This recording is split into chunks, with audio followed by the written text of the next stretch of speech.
Well, good morning, everyone. Good morning, South Africa. Good morning to the residents of Gauteng. Good morning to the world. It's actually a very momentous moment for us as ActionSA. My name is Lerato Ngobeni. I serve as the national spokesperson of the organization. And so we're very excited about this morning. I think that, I was just telling my colleague how historic this moment actually is. It can feel small, but it's actually quite a big moment. Some of us are looking forward to years from now when this moment will be recounted. And we're very grateful to all of you, particularly members of the media who are here to help us take this message to the world, and also more to South Africa and all of our delegates who will join us for the inaugural policy conference of ActionSA. I'm joined at this table by my colleagues. Perhaps I may start on my left. We have Samgelo Mkopozi, who has made sure that all of you are here. He is the National Director of Communications and my very close colleague. And then to my left is, next to him, is Andre Coutier. Is that your surname? I have to check. Andre Coutier is our chief strategist and has been very, very involved in the policy formulation process, which he will speak to just now. And then I will, to my right is our Chief Director of Governance nationally, Dr. Nasipi Moya. And then next to Nasipi is the National Chairperson of ActionSA, Mr. Michael Beaumont. Welcome, colleagues. I'm not going to speak for much longer. The way it's going to work is the first speaker will come through. We will do musical chairs, so do not worry. And then when they're all done in this order, Dr. Nasipi Moya will speak first and give context to why we're here, and really, talk about this entire process that we've put together. And then she will be followed by Andre Coutier, who will speak to the policy process and how we got to this point. And then the national chairperson will close us off with his remarks. With that said, feel free to note down your questions, which we will, use at the end of the process. And then, we won't ask them in between. And then you please make sure that you tell us who you are, which house you represent, and also who the question will be directed to. With that said, Dr. Moya, the floor is yours. Good morning to the members of the media, the viewers and the listeners at home. As the national spokesperson said, good morning to South Africa. Yeah. And to my colleagues. The reason we are here, colleagues, I think the last time we were here, we were announcing, we were launching the policy conference. And I think at the time we were not as tired as we look now, but we'll get there. But it is a very significant time in our party's life at the moment. All the members of ActionSA, I think when we said we want to fix South Africa, this is the moment that will define what we meant by that. So to us, it's not only an event that's happening next week, but it is more like us saying one thing and proving by our actions to say what is it that we promise South Africans. So the reason why we are here, we are briefing you about our much-anticipated policy conference. We haven't been quiet since the launch of it when we were here. So today is just to make sure that we bring you on board on the details on what you can expect next week. So the conference is next week between the 12th and the 14th of September, and you are all invited. So we will be gathering in Gauteng. So all our members are coming here. So the policy conference itself is in accordance with our own interim constitution, which provides that every, the year before a general election, that there must be a platform, which is the policy conference, where we adopt the policies that will be taking or that would constitute our offering to the voters.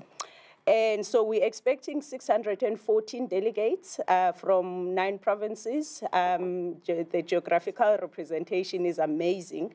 We're expecting people from Makgakgane, I think that is in Mpumalanga somewhere, somewhere in Limpopo, in the rural areas, in the Karoo, in the Northern Cape. So we're expecting our members from all over the country, which is quite amazing in terms of the geographical representation that we're expecting. But more than that, colleagues, these delegates, ActionSA delegates, they will be deliberating on a set of thought-provoking and inspirational solutions that are aimed to realize our South African dream. In February, some of you may remember, we launched our South African dream. And obviously, these policies, they follow what we have pronounced as our South African dream, which is our vision as ActionSA for an inclusive and prosperous South Africa. So obviously, this policy conference follows a very rigorous participatory process, which obviously has become synonymous with us as ActionSA going back to our own roots of the People's Dialogue. So talking is in our heritage as ActionSA. We're not scared to talk about things that will lead to solutions to fix our country.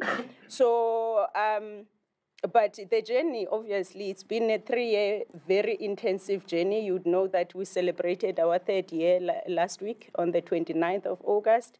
So it did not only start when we launched, we had a media briefing, this policy conference. It follows that 3-year journey that as the party, with all the different elements that make up the party that we are. So obviously, in terms of what we've done since the launch that we had, the media launch of the policy conference, is that we have engaged our members of the party and supporters. And we have engaged industry experts, and my colleagues will talk more to that. We've engaged professionals, and we've engaged ordinary South Africans. This process has not only been about ActionSA and its members. We have been very deliberate to make sure that South Africans, when they listen to us and what we offer, they see themselves and their ideas and their inspirations in the offering of ActionSA. So we have also engaged ordinary South Africans in different ways and in different platforms. And the whole point was to basically gather insights and solutions that will address the most pressing challenges of our time as South Africa. I don't have to remind you what the issues are. When you today had a cold shower because load shedding started before I woke up. So I don't have to remind you of that. But in terms of since the launch that I've been talking about from the 11th of May, so what we've done is that we have engaged the public.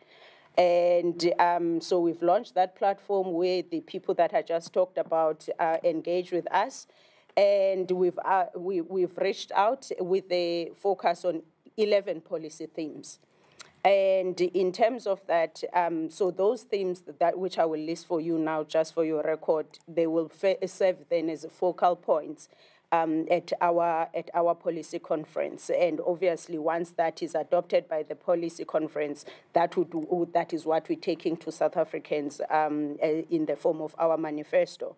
So what is important, colleagues, and I need to emphasize this point, is that the choice of these policies, obviously, you know that there's more that can be, policy focused, but the choice of these policy areas is a reflection of ActionSA's prioritization of the challenges confronting South Africans.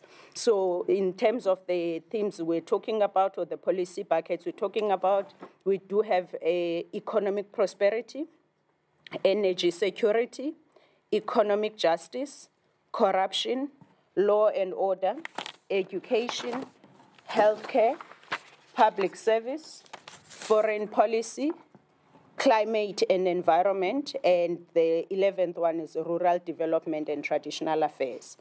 So in terms of the public engagement platform, we closed it on the 2nd of August. And obviously, our focus was to allow South Africans to play a very significant role in shaping our policy direction.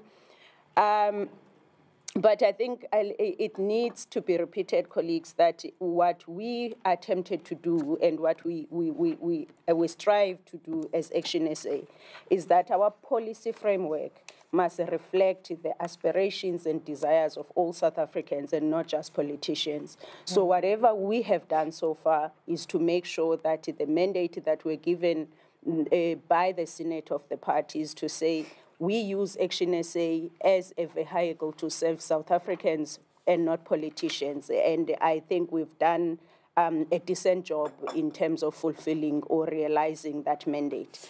Let me then hand over to Andre. Thank you. Thank you, Dr. Moya. Andre?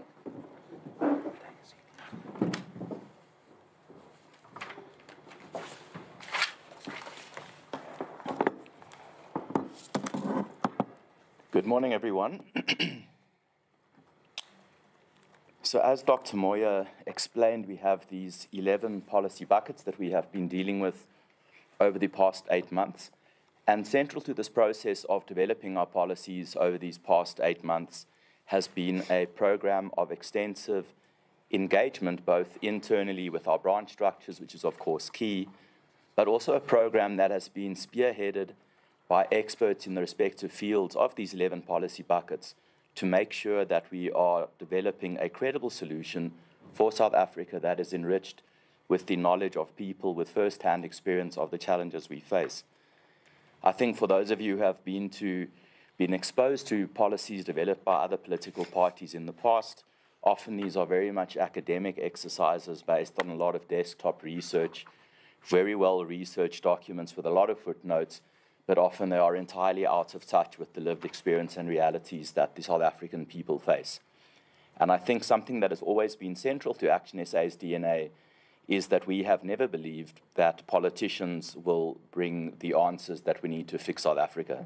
As Herman has always said, Herman, our president, has always said, his knowledge of politics is dangerous.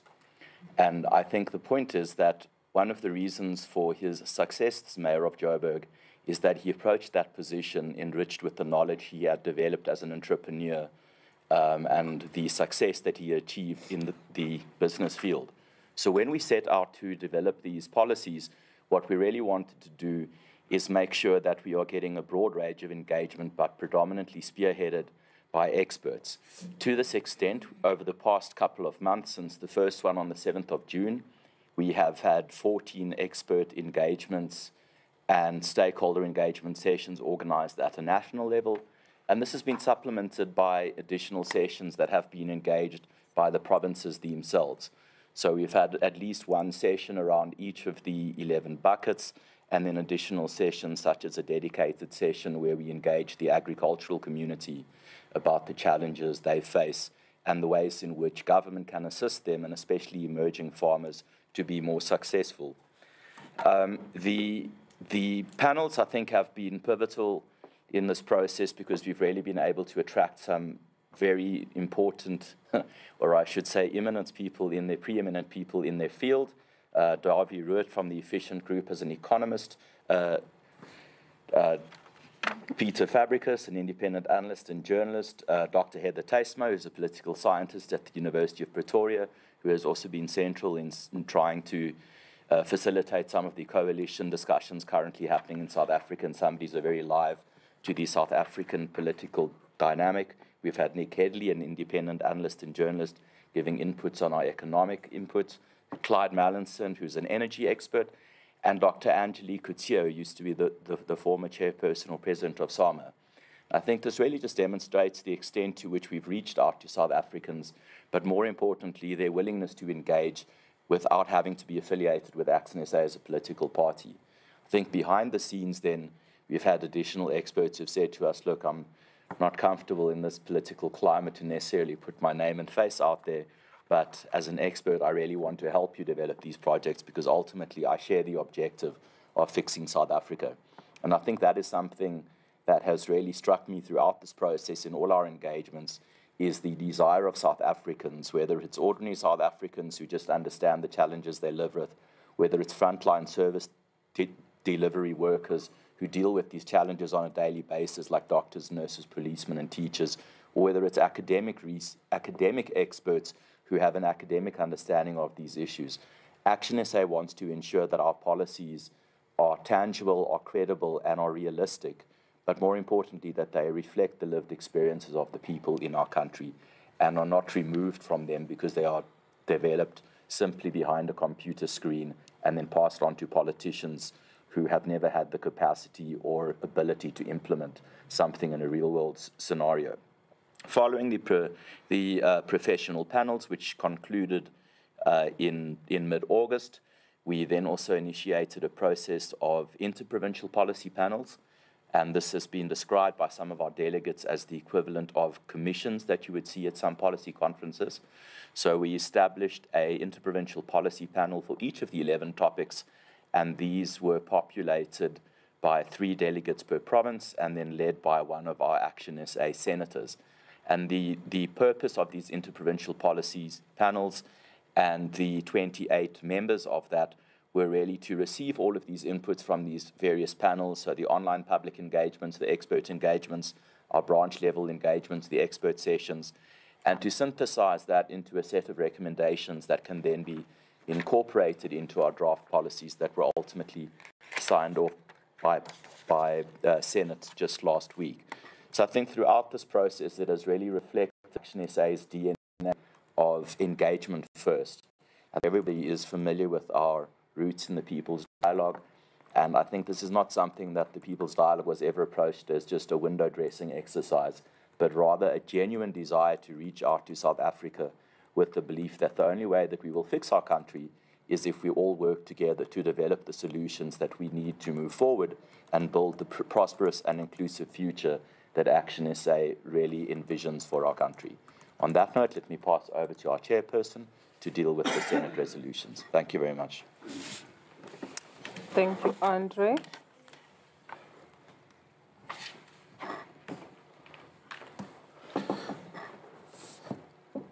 All right, let me add my greetings to you all and dive straight in the interest of time.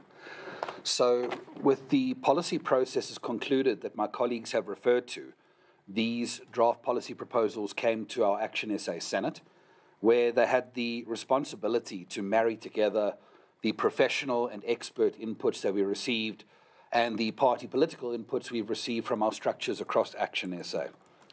It's very important to note that ActionSA is no longer the party that we were 3 years ago. The party that we were 3 years ago, you could have sat everyone at this table. We now have 225,000 members. We have branches represented across 31% of the wards of South Africa, and it's a huge job to go and consult that widely and broadly.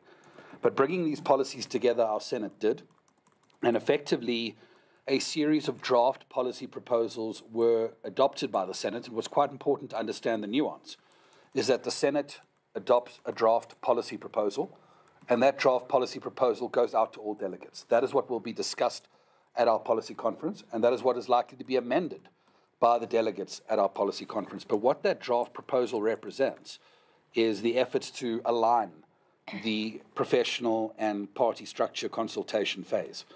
And from a point of view of public interest, let me just say that some of the things that have emerged from this process truly are going to be revelationary in a South African political landscape.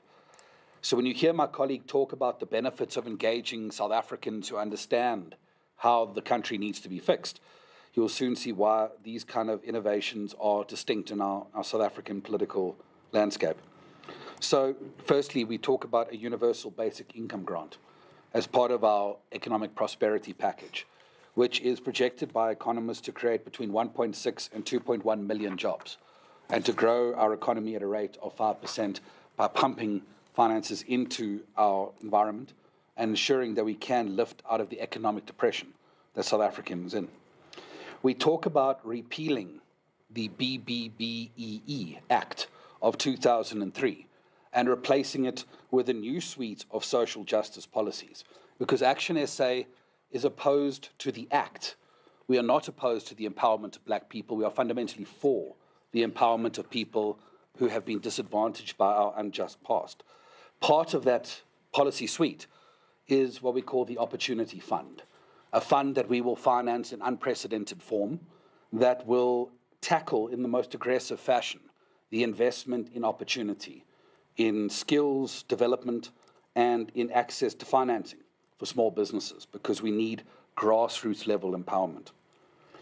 We talk about a tough on crime approach that I think will be distinct, where, for example, the idea that life means that a person may never come out of prison to hurt another South African is a policy we want to look at from a point of view of minimum sentencing, where hard labor is a requirement of those who have hurt South Africans so that they may be involved in the process of rebuilding the society that they have so deeply harmed, and where more prisons are being built so that we never have a situation again where thousands of people are being released from jail for the sake of one person gaining their freedom.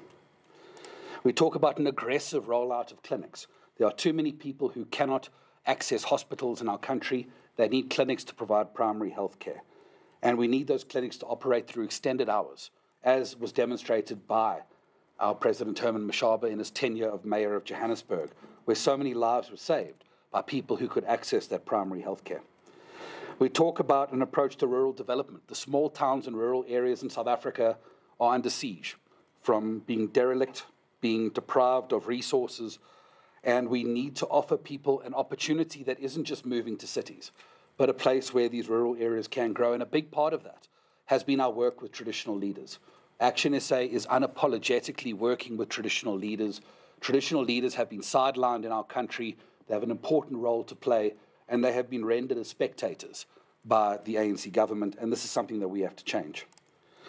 Beyond that, we are tackling an energy stability policy, which is something that is hugely important. We are concerned that the talk about ending load shedding is purely a cosmetic appeal put forward by the ANC for an election campaign. But here we sit in stage 6 load shedding, and we have been dealing with load shedding in this country for the better part of 16 years. If it is so easily ended just when there's an election campaign emerging, how can South Africans believe that load shedding will stay away at the end of the day? And that is why we need to ensure energy stability is a plan that we prioritize. We're going to focus strongly on immigration through a package that deals with improving our border patrols, the deportation of people who are in this country illegally and particularly have committed crimes, and the documentation of those people who should be in our country and should be documented, but are actually adversely affected by a failing Home Affairs that allows them to be exploited because of their lack of recourse in this country. And I think of a final note is a national year of public service, a policy we would like to present to all young people in this country who do not have a pathway to education and do not have a pathway to a job, to ensure that we can offer them a year of service in South Africa, particularly focusing in our police, our South African National Defence Force, our healthcare systems, and our education systems. I think ultimately we need more young people to gain the experience and the skills that will ultimately make them more competitive in a growing economy that will ultimately be the flagship of the ActionSA policy offering. So we move now to talk about our policy conference itself. I will be chairing that policy conference for the greater part of 3 days, along with a team. And effectively, this process emerges, as my colleagues have indicated, from our Constitution.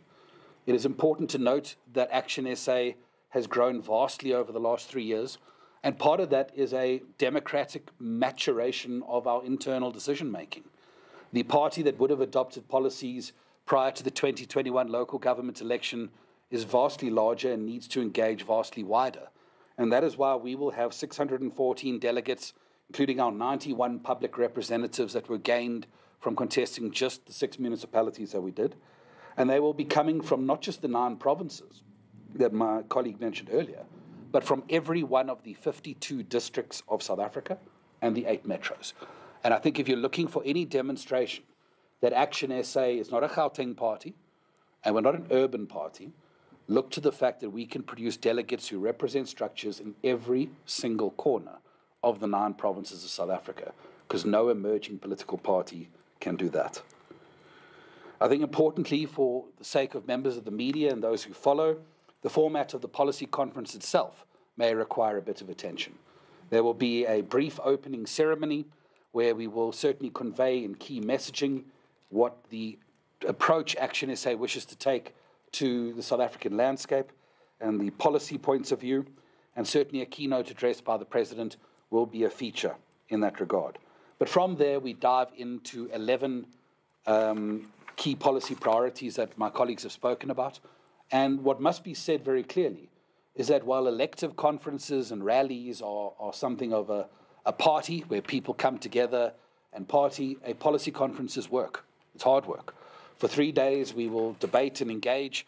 We will have experts presenting their views. We will table our policies. And already I can tell you that ActionSA members are keen to engage. Our Senate had the task of going through over 100 amendments to our policies that had been submitted over the last few days. And that just shows you the appetite of our delegates to engage and the love they have for their country.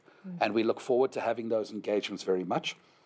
From a point of view of members of the media, I can also tell you that ActionSA is a party that likes to run on time. We will not be keeping you waiting for hours and hours on end, as you may be familiar in other operations. And we will stick to that program as much as we possibly can. But certainly you will experience an organization that is professionally operating. And I think for a moment, let me just talk about what this significance of this moment is. Because 3 years ago, there was a political party that could have met in an elevator. And 3 years later, there's a political party where 225,000 members were scrambling to be selected as delegates to this process. And I think from that point of view, we are coming together to engage on these policy solutions ahead of a national election where ActionSA is poised to emerge as the success story of that particular election. And where that becomes very important to us is that our Senate has recently concluded a strategic planning of our 2024 election. And among the things we have included, I will share one particular thought with you, is that ActionSA will be running a positive election campaign in 2024. South Africans are fed up of political leaders who talk about other political leaders and parties and not the issues that they face and the solutions that they need. And that is why ActionSA has resolved that our election campaign will not be spent talking about other parties. It will be spent talking about these solutions and offering them to the South African people. And it is our view that when ActionSA goes out and does that across every corner of the 9 provinces, voters and prospective voters will see a political party that is an alternative, and an alternative not just because it can win votes and it's diverse and it's growing and it's rooted in 9 provinces, but an alternative because it's talking to them about the issues that matter and not about other political parties. And that is what is going to be unique about this process, and that is why we have invested so hard in this policy process, because ultimately the very best thing ActionSA can do for South Africa is to be the biggest political party we can be emerging from the 2024 elections. Thank you. Fantastic. Thank you very much, Chairperson Beaumont. Colleagues, the time is now yours. I will take the first round, second round, as you please. Just tell us, who you are, who you're representing, and who you are directing your question to. Take it away. Okay, it's Kenny Mapana from SABC News. Michael, I'm interested in your policy with respect to migration. Of course, there are different categories of migrants that are coming to South Africa, and we've seen through various efforts by the current administration that a lot of these solutions to solve migration challenges often is in conflict with the Constitution. So I'm interested in learning how the ActionSA political party intends to tackle it so that it doesn't infringe on that globally respected piece of legislation, but also addresses some of the concerns that South Africans have with respect to migrants. Fantastic. Thank you. Please go ahead. Can we do about 3 at a time, if you don't mind? Gosnati Shazi from Power FM News. My question is on the governance issue. I just wanted to find out from ActionSA, how important will the governance issue be going into the policy conference? The reason why I asked that, I think last week or two weeks back, please mistake me if I'm wrong, but in Gauteng, ActionSA attempted a motion of no confidence. However, it wasn't supported by the Democratic Alliance. The Democratic Alliance is part of the Party charter? Yes, they are part of that coalition. So I just wanted to find out, did that pact not affect the policy going into next week's 3-day seating? So, yeah, my question is around that and the potential infighting between your coalition partners. Thank you. Okay, great. Zianda? Zianda Mnobo from Newsroom Africa. Mine's just a logistical question. What is the process of internally of choosing members who will become delegates at your conference? Thanks. Okay. Michael, I'm going to take the last one. Go ahead. Morning, everyone. Zuleka Kodashe from the SABC. I just want to piggyback on Bosnati's question about the DA essentially not supporting the motion of no confidence against the Joburg mayor. But also, there's a statement from ActionSA in relation to the increase in salaries for councillors, right? Essentially lambasting the DA for moving with the ANC to give effect to these salary increases, when in reality the Joburg residents do not see what these representatives are doing, you know, in terms of service delivery. And what does that mean if there is a disagreement at local level, but there's a pact that you wish to go ahead with in the 2024 elections? How do you see this playing out on a bigger scale? And I also want to ask about the, Michael, you said something about the BEE Act. You say you are for the empowerment of Black people, right? If that is the case, because this is what the Act purports to do or wants to do, what is it that you seek to change in relation to that? And is there necessity to change anything in that regard? Thanks. All right, thanks. Michael, I think prosecute the first three, and then Dr. Moya will take the governance question from Power FM. Okay. Who's going to tackle the last question about The last question, I think you should, Michael. Did you get all of the questions? Do you remember all of them? Yes, I've written them down. I'm very disciplined today. So I'll do my best, but I might ask my colleagues, particularly Dr. Moya and Andre, to come in and tag team, because I'm not the greatest policy guru in the world. I learned a while ago you surround yourself with very strong people in that regard. So from that point of view, let me just start by saying that nothing that we propose in terms of reforming illegal immigration is in conflict with the Constitution, because the very first principle of a nation state starts with the border, and starts with the idea that a country has not just the right but the obligation to determine the flow of people and goods across their border and under what conditions. Certainly, I do want to say this, is ActionSA is very sensitive to the fact that we can never have a situation where immigrants are scapegoated for the failures of government. The failures in terms of illegal immigration belong at the door of government and nobody else. And that's where we will place those failures in the 2024 campaign. But certainly what our policy has to be very clear about is that our borders need to be guarded and protected far more closely, so that it isn't the free-for-all that is going on right now. That our ports of entry are being protected from what we know is passing through of illicit goods and illegal trade. And that certainly the documentation of people who are entitled to be in our country is taking place, because we must understand that so many of those people who are in this country without documentation, many of them are entitled to it according to our Constitution. And we wish to defend that right, because in many cases those individuals are then vulnerable to the worst forms of exploitation because they have no legal recourse. And it is in balancing that position that ActionSA unapologetically adopts the middle ground, the rational middle ground on the illegal immigration debate, and avoids the extremists on either side of us. And that is an important distinction we wish to make. From a point of view of governance, and I think we must just be quite clear about this, because we want to talk unapologetically about ActionSA and our national policy offering.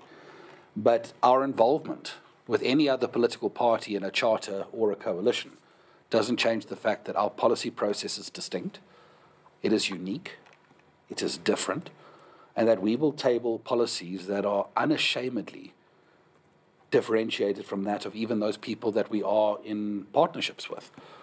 Because it is important to understand, colleagues, that when you sign up to a charter, you don't sign up to become clones of one another. You sign up to be your own distinct political party working in a collaboration. And that collaboration will never change the fact that ActionSA's offer will be distinct from our partners and will offer a political home to many South Africans who would not otherwise find it in the parties in that charter. And we make no bones about that whatsoever. And certainly from the point of view of what has taken place in local government coalition, we will be registering a number of views under our public service policy suite. That is one of the 11 items. We must understand that public service is one of the greatest areas where change can be delivered in South Africa. If you look at the amount of people working in the public service, the multiplying effect of having those people working in a manner which is aligned to strategy, performance managed on the basis of their work, promoting people for the right reasons based on their ability to do the job, are all critical functions to making local government and all other spheres of government work. Now, we will be presenting a number of remarks in that regard, and any political party that has failed to live up to their commitment to the South African people by refusing to support motions of no confidence, the likes of which we have seen last week, they must own that issue in their election campaign. We're going to own our campaign, and what our campaign says is that when ActionSA stands up and says we will be an alternative to the status quo, you will never find any contradiction in how we are that alternative. And that is the choice that the South African voters must ultimately choose from when they see how these political parties act, like we have seen in Johannesburg last week. As it relates to this issue of the increase of salaries, it is certainly something that is hugely disappointing, but it's not surprising, because ultimately what we have seen is that the idea of a motion to collapse council, which was the excuse for why the motion of no confidence could not be supported, was ultimately a farce.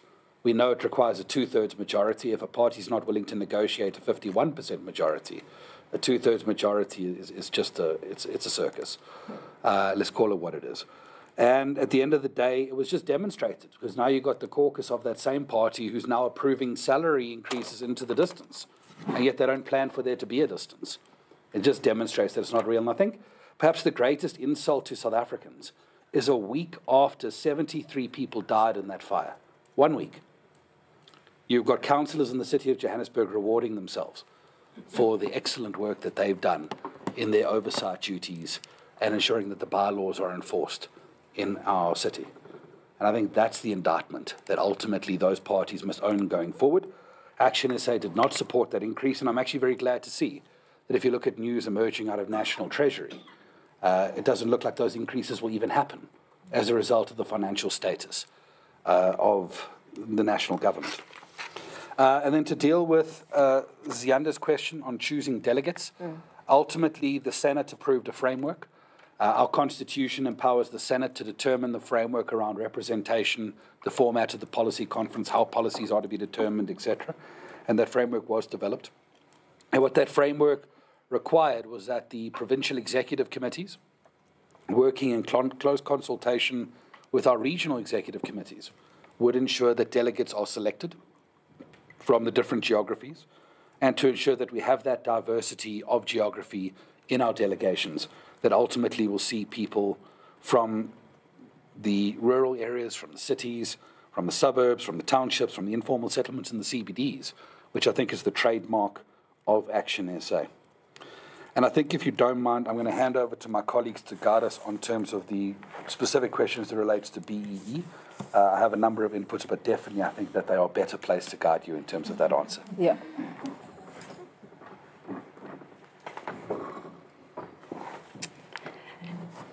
Okay, so on the question of the repealing of the BBBEE, I'll just give an insight into the thinking of the Senate, how we got to this stage. I think the first recognition was the fault in the outcomes of that act. So there is a recognition that in the implementation of this act, since the amendment in 2003, it has produced very few billionaires, and the levels of inequalities, poverty, unemployment has gone up. which means the desired outcomes that the policy is talking about, it's failing to achieve those. And coincidentally, I mean, when people tell you about the story of BBBEE, it tells you who was the first beneficiary. A certain doctor was close to the late Nelson Mandela. And from there, we know that the people who have benefited from that act are people who are connected to the elite. So as Senate, we could not ignore that while the intentions of the act, they flow from the Constitution to say that we're going to redress the injustices of the past, we'll make sure that all lives will be improved in South Africa. This act is doing the opposite of that. In fact, it's leaving the majority of South Africans on the outside.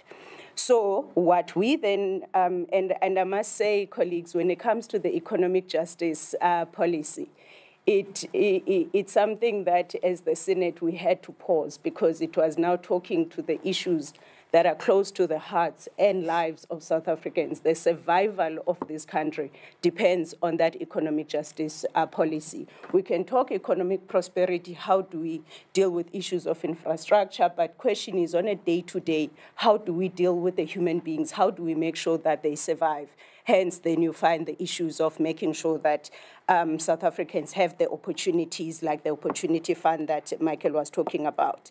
The second thing is that while we looked at BBBEE as the policy that's going to redress the injustices of the past insofar as ownership is concerned, there is also a recognition that the failures of the past 29 years have compounded the problem, which is the legacy of apartheid in this country. So when you have a fees must fall, that is a sign that actually the acts like the BBBEE have not achieved their intended objectives. So we also had to consider that to say we're not only talking about the people who suffered from apartheid, we talk about the generation that comes afterwards. How do we then make sure that our policies speak to these problems, because we can't prioritize one problem over the other. As a result, then we decided when we look at economic justice as a policy, we're going to have to look at the broad suite of intervention areas. And it's important, and it's something that Michael said, that we recognize and we prioritize and we aim to empower Black people. There's no question about that. There's no way around it, because these are the people who are mostly affected by the legacy of apartheid, by the failures of government in the past 29 years. Question is, how do we objectively do that? And I think in the IPPP, which I coincidentally chair, as well as in the Senate, it was one of those very tough conversations that we had to have with each other, not only as ActionSA members, but as South Africans, to say, I may not have that problem, but my cousin has. How do we make sure that I don't leave my cousin out and I benefit, for instance? Hence, for us, we're saying in terms of the act itself, the way it is structured, it's not working because the outcomes of it is failed South Africans dismally. So that's what we are intending to do. When we repeal it, we don't want to entertain the policies of other parties. Hence, we are giving you a policy called economic justice that then going to deal with how we intend to empower Black South Africans and other South Africans now that has been failed even in the past 29 years. Thank you. Thank you, Dr. Moya. Colleagues, is there any question that was not answered? But I'll take yours, Muloko. Go ahead. Oh, thank you. I have a few questions. Firstly, since your founding, I do not remember you as the party going for an elective conference. Now, legitimacy is very important. Perhaps within your structures, because you have appointed people, my understanding is that your leader appoints people that he likes or who aligns with his views. Because he has made it clear that if you have a shady character, we can take you. Are you not concerned that as much as within your structures you might be happy, but perhaps South Africans, broadly when they look at you, they say, but these are not elected people. Shouldn't you have started there with an elective conference? That's one. Two, in terms of the basic income grants, I think this is one another policy proposal that we have had even from the governing party as well. And they obviously want to start from the 350 rand that currently is being given to people who did not have jobs during the COVID-19. Do you have a figure in mind? Because a lot of people are saying 350 is just too meager. On the issue of a year of public service, are you talking of compulsory conscription here or not? And regarding the experts that you worked with, what were the criteria for identifying them? Did you focus on people who would agree with you? I'm just looking at David Wood. I'm just thinking that he would align with your free market economy predisposition. And lastly, on the issue of hard labor for convicted criminals. Already, these people have been punished. The fact that their freedoms have been curtailed, they are serving jail time. What form of hard labor are you noting here when you look at the issues of Bill of Rights to say these are people who, even if they have committed some of the atrocious crimes, they still have the fundamental rights that are espoused by the Section 2 of the Constitution, which is the Bill of Rights. I just want you to be specific. This is how you want them to be subject to hard labor. That's great. Thank you, Muloko. Let's get Andre to answer the questions around basic income grant, as well as the year of public service. And then Muluko's question on hard labor will be taken by Michael. And then I'll have two questions that are coming on from online, but I'll take those in the next round. So, Andre, please come through.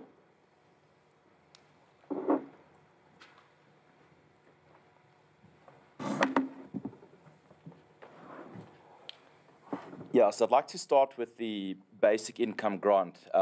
Firstly, make the point that we refer to this as a basic income stimulus, because I think the idea of calling it a grant speaks to that idea of that it is just a handout and that there is no economic or there's no real positive economic impact on this, because a lot of South Africans may consider grants as just an expense to the country. The idea of an economic stimulus or a basic income stimulus is reliant on the economic concept of the multiplier effect, which I won't give you an economics lecture, but effectively to say that when you start empowering more South Africans with the funds that they need to participate in the economy, even just at a basic needs level, that money necessarily goes into the market, they purchase goods and services with that, and the long-term impact of that is that your economy grows, it creates jobs, it stimulates more business creation. So the idea of the economic stimulus package that we're proposing through the basic income stimulus is to link that to the poverty line. So there are three poverty lines that we consider in South Africa. There's the food poverty line, which is the lowest, which is basically the minimum requirement that you would need from a nutritional perspective. Then there's the lower poverty line, which is slightly higher than that, and then the upper bound poverty line. So while we will be unpacking this in a lot more detail at the policy conference, effectively what this will mean is that in year one, because we recognize that the 350 Rand is entirely insufficient, you would start with a figure that is linked to the food poverty line. By year two, when you've already seen the economic impact from this, so your GDP will start to grow, your economic activity will start to grow, it also becomes more affordable, you will then increase that to the middle poverty line. And in the third year, again, once that multiplier effect is compounded even further, you are empowered to lift that basic income stimulus up to the upper bound poverty line, which is approximately, I think at this stage, 1,455 Rand, but it's adjusted annually.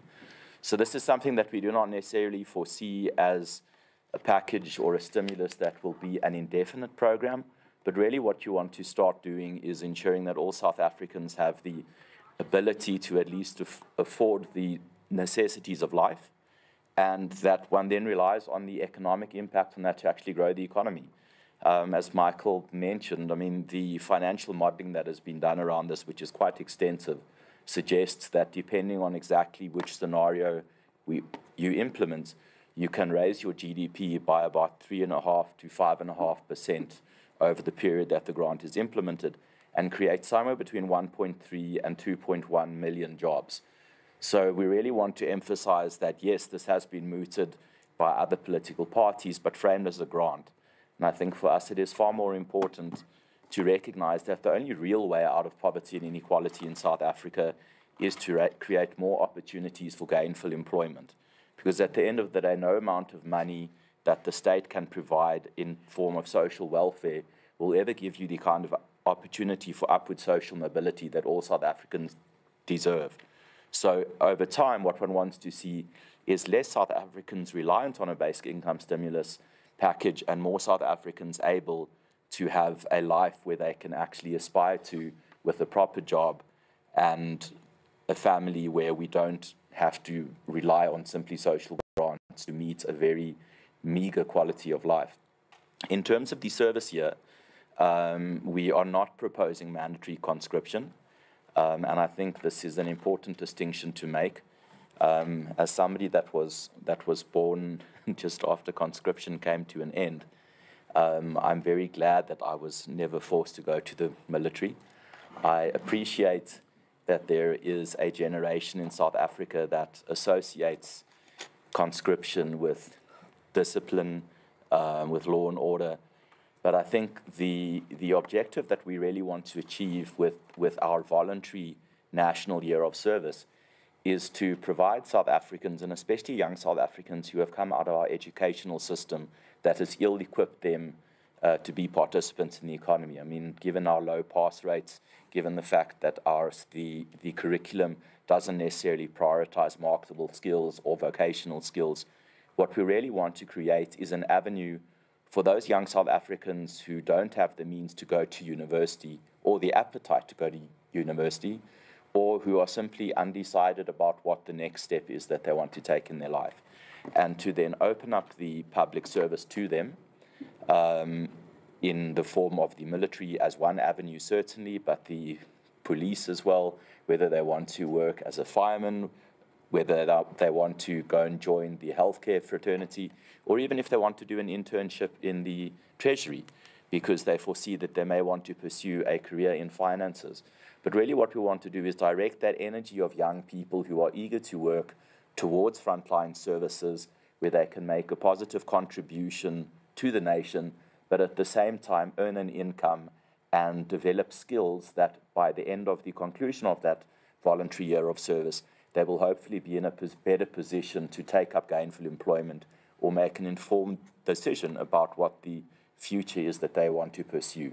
So for those people who come out of university, who come out of high school at the age of 18 and already know what their path is, we're not forcing them to do anything. We believe if you have a path and you have the funding, you should pursue that. But I think for the majority of South Africans where that is uncertain, we want to give them an avenue that they can develop the skills and develop the knowledge and experience that will empower them for the following year. Thank you. Thank you. Can you please take the criteria for experts? Yes, so the criteria for experts, I think this is probably a problem of me mentioning the names that were at the top of my list, and I think in the statement, I think in the statement you'll find that there's a much longer and more extensive list. But ironically, we actually deliberately took the approach of not only approaching experts that were necessarily friendly to ActionSA. And for some of you who read the Herald, you might have noticed an exchange or two in that regard.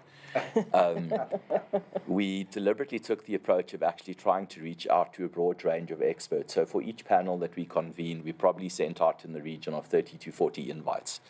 And in the end, ended up with probably 5 or 6 experts that attended. But really the idea was to actually try and get divergent views that would challenge us. And I remember specifically on the panel that we organized on law and order, which was chaired by our president, Mr. Mashaba. When he saw the list, he's like, oh, but these people are going to fight with me. I said, that's kind of the point. So really what we wanted to have is experts that would challenge our views. But I think by the nature of the political system and the nature of political affiliation, I think in more cases than not, we probably had people, at least on camera, who were supportive of our views. But it is also interesting to note that when we had the Economic Justice panel that was chaired by Dr. Moya, we had Mrs. Mashaba attending. And it was interesting that she outwardly stated, I don't agree with half of the experts in this room, but I accept your logic, I accept your rationale, and I think it's important that we have these debates. And I think the essence that she captured is really the entire point of this process, is that the experts were there to challenge us and in some cases guide us in a different direction. But yes, in other cases, they certainly affirmed what our core values were, and we were happy that they were in attendance. Thank you. Thank you. Michael, I'm going to give it back to you, but I'm going to ask a question from Engineering News. And they ask, to yourself, Michael, they ask, please ask ActionSA's comment on the inquiry established by Gauteng Premier following the Marshalltown fire. What does the party promise South Africans on the issue of energy? And if you can briefly explain as we are back to stage 6, Zianda. The next one is, I want to understand, this one is from the Sunday World. I want to understand the process moving from Herman Mashaba's suggestion for return of the death penalty, Andre, to the current proposal that a life sentence must mean exactly that, an inmate dying in prison. Also, what sort of crimes must be subject to the proposed life sentence regime? I think, Michael, this one piggybacks onto Moloko's question regarding the Bill of Rights. In fact, I would suggest Michael deals with that. With all of them? Yeah. Okay, Michael, are you prepared? I am. I may Fantastic. want to tag Andre in from an engineering point of view. I always get nervous when engineers say it's targeted Michael. I'm going, oh dear. Okay. But yeah, let me tackle them as best I can. From a point of view of Moloko's questions on an elective conference, I think it's very important to say that it is correct. The democratizing of a political party is a critical component for its long-term longevity. If you consider what has killed incoming political parties in the past, it's been these issues more than the public-facing issues. But certainly where we are very sensitive as an organization is that the prospect of democratizing the decision-making of an emerging party is a process and not an event. You don't click your fingers and immediately dive in like a political party that's existed for a long time. You do it over time. And that is why this policy conference is a huge milestone for ActionSA. As I indicated to you, if you looked at the policy suite that was developed in our local government manifesto, it was ultimately adopted by 20-odd members of our Senate. Here we have a policy suite ahead of a national election that's going to be adopted by nearly 700 people. And that's just a demonstration of how ActionSA is undergoing a very rapid process to democratize its decision-making processes, because as the party grows and as the structures of the party establish in more and more places, those members need to find expression in the party, and that is the work that we are beginning with now. But as it relates to an elective conference, I often think that it is so often our opponents who focus in on this issue, because it doesn't seem to worry the members of our party, it doesn't seem to worry our supporters, and our opponents seem to really hone in on this issue. And if I judge the outcome of their internal elections, I'm not really necessarily sure they should be championing the outcomes of those processes either. But certainly we are having an elective conference next year after the general elections. It's codified in our constitution. It's publicly available on our website. I'm not sharing anything that's not already out there, because we recognize that that is going to be an important component to legitimizing the leadership structures of our party. But certainly, I think all eyes right now are on an election campaign that wins as many votes as possible, and we certainly don't need to go through a process like that to cause distraction to that important function in order to satisfy our opponents, who appear to be the only ones deeply seized by that issue. On the idea that our president appoints people who agree with him, I don't think anything further could be from the truth. I think every one of the people at this main table will tell you that the discussions that go on in our environment are, we are combative, we argue, we engage. Look no further to the question about the death penalty, where The president, by his own admission, has had a lifelong belief in the death penalty and the necessity for it in South Africa. It's been born of a frustration to see that victims of this country see no justice, and people come out of prison long before their 25 years to hurt more people. And that has borne that belief for him. But certainly it's the very process of surrounding yourself with experts inside and outside of the party that culminated in the perspective of saying, you know what, we need to understand that the country with the highest socioeconomic inequality in the world and a broken justice system is going to execute innocent poor people and let go wealthy, guilty people. And it was hugely important that we didn't make that mistake. And ultimately, if you want evidence for how our leader is not surrounded by people who, are an echo chamber for him and tell him what he wants to hear, that would be a very good example. As it relates to shady characters being told to leave our party, we don't apologize for that. They must go. I think there's too many shady characters in politics, and too many of them are kept. So whenever someone is found to be shady, they go. You won't find any political party in South Africa that is as decisive in the manner in which it deals with its problems as ActionSA. Because political parties can never guarantee that there won't be problems. All they can guarantee is how they respond.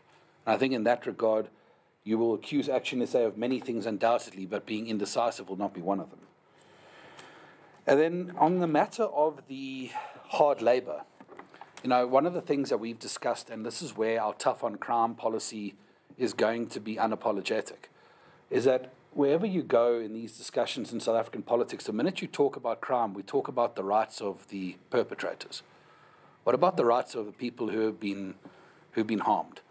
What about society, who have been harmed by the actions of these violent criminals, who over and over again have proven that they come out of jail to rape and murder again? And we want the conversation to be about the victims of crime and the societies that are harmed by it. And when we say hard labor, why is it that South Africans every single day perform hard labor to get by? But criminals, you talk about hard labor, you're saying a human rights violation. People who have been involved in breaking the fabric of our society through their violent crimes must pay back. And one of the ways they pay back is through labor. And that labor must be involved in infrastructure programs and various projects like that improve society and do so in such a manner that it is affordable for our government to use that labor and to ensure that we can build that infrastructure. And we will put that policy forward unashamedly because law-abiding South Africans work hard. Why should violent criminals not? And that's one of the questions we will be posing at the policy conference. On the issue of the inquiry, on the Commission of Inquiry by the Premier, to be dead honest with you, I think South Africans are fed up with commissions of inquiry, especially the kind that can tell you everything you need to know right now. Because there is nothing about what happened in Marshalltown that is not known to all of us in this room as we speak.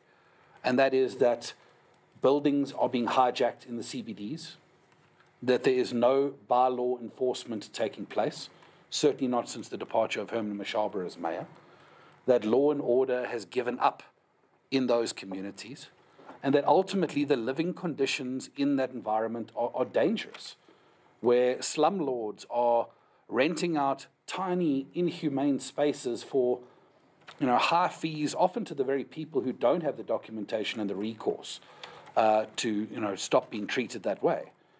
And that ultimately, when a fire breaks out, those people are vulnerable. We saw the issue of those gates that have been closed off that ultimately block people's passage to safety. And these are basic by-law enforcement issues, where if the city of Johannesburg were operating in the way that it should, it would never have happened. And it's happening in many of our cities around the country. And that is why a key part of our policy input into this conference is to say that we need to take those bad buildings in our cities, we need to take those warehouses that have been abandoned, and we need to turn those things into opportunities for the South African people, for affordable accommodation, for spaces for small businesses to work, and that we need to turn these disasters into opportunities for South Africans. And that's a big focus of what it is we wish to do. Thanks. Thank you, Andre, can you please Michael? handle the energy question? Andre will handle that energy one. Come through.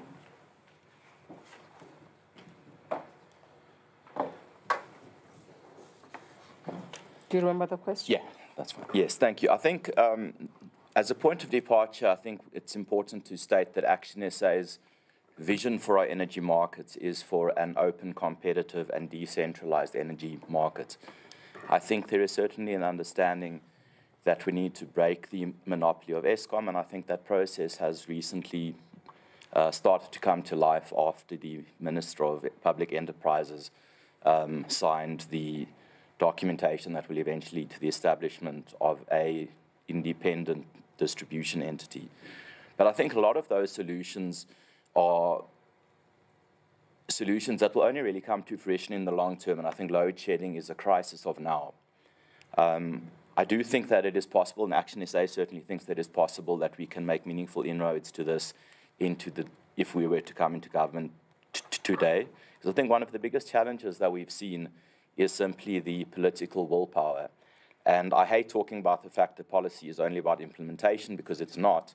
But certainly if we've seen after the President made the commitment and he established the Minister of Electricity and spoke to legislation that would be adopted to make it easier for IPPs to come into the market and access the grid, none of that legislation has actually been passed yet. So in a short-term perspective, I think what ActionSA would do is certainly increase the incentives for private individuals to install PV or solar cells on their roof. I think the current rebate is far too low and frankly doesn't really help lower income individuals who can't afford to go off-grid via solar. I think that would also mean that government, instead of spending 3 billion rand a month on diesel to run the OCGT generators to bring load shedding down by 2 steps, the calculations were done that if government had spent that same money on providing solar panels to all houses in informal settlements, we would have dropped load shedding by approximately 2 stages on a permanent basis. And the thirdly is I think we just need to make sure that it is easier for IPPs, independent power producers, to access the grid. So grid reform is central to ending load shedding. I mean, we are aware of countless projects that they want to set up that are effectively shovel-ready and can get up and running in the next 6 to 18 months, but that they physically can't access the grid because the grid is not in a position to accept new generation capacity. So we're sitting with the Northern Cape where we can set up mass solar farms, but we don't have the infrastructure to connect those solar farms to the grid. So I think in the short term, we would certainly consider additional measures like the power ship deal, although we must also understand that any deal that you are going to use in the short term must be exactly that. It must be a 3-year contract with full transparency and not a long-term commitment that is more based on political kickbacks and patronage networks than really solving the energy crisis. But ultimately, the only real solution to the energy crisis is to make sure that we have a decentralized market. And when I talk about a decentralized market, it means breaking the reliance on Eskom and making it easier for independent power producers and microgrids to be established so that ultimately the burden on the demand of Eskom is decreased and that they are able to supply people and businesses that do not have the funding to go off-grid. So I think in ending load shedding is entirely possible. There are solutions on the table. I think those solutions are common knowledge, but this is where a matter of the government needs to stop dragging its feet, put aside the considerations about unions, and actually just put the benefit of the overall South African economy first and foremost. Thank you. Thank you, Andre. Michael, there's a dissatisfaction here online. Please come back. We aim to really respond to these questions. This one, Michael, it relates to the hard labor issue. It's Sunday World. They are not satisfied that you did not necessarily elaborate on the types of crimes that people would have had to have committed to be, compelled in this way. And also they want to know, and I think they want categorically for South Africans to know whether the Mashaba's call for the death penalty is off the table altogether. Please, can you give that assurance? Thank you. Sure. Andre, do you want to perhaps take this to our assistants here? Which one? The details around hard labour and for which crimes, etc. Right. If the Sunday world was dissatisfied with me, I'll offer them Andre. I'm not sure I can provide the Andre, necessary. please make sure. You know, some of these things, and I must emphasize this point throughout, that the draft policies are draft policies, and subject to the process of amendment that Michael mentioned, and also subject to deliberation and adoption by our policy conference itself. I think the point was, and when one considers this in the larger context of not only the death penalty, but I think something that the experts also raised and many people raised throughout the engagement process, is that really what lacks in South Africa is a culture of consequences. And I think this comes from even just being a resident of Joburg, where you know if you are caught by a speeding camera, the likelihood of you ever having to actually pay that fine and having a consequence for that fine is effectively zero. I mean, I say this having worked in the city of Joburg, where they wrote off 400 million rand of fines as bad debt because they knew they were unenforceable. And if we have a criminal justice system where consequences are non-consequences, or where a fine for a corrupt act is far less than what the proceeds of what that act would generate, effectively you saying that the cost of crime is the cost of doing business and there's no deterrent.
pictures. Anyone show? As in right now. I'm not going back to take one.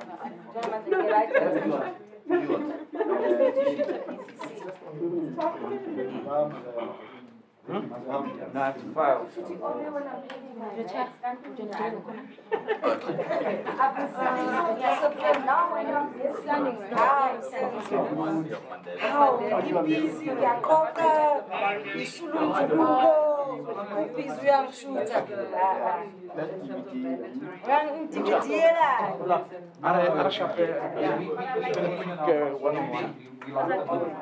You know what Shapa Basically, going on holiday. Prison is not as hard as you think. These guys, they say no. They selfies, they do statuses. They actually not even just that. Some places like extreme, they have about it. I'm not like this. I'm not going to tell you that hanging out my face.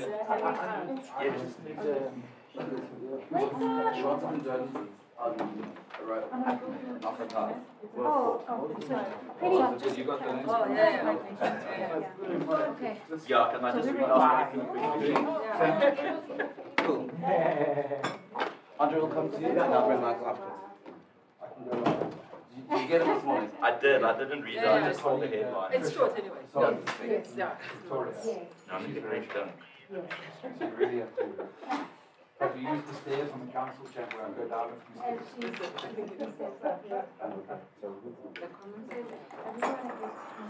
Yeah, what you said is down. Someone's calling you. Looks like spam. Looks like spam though. Yes. I know that.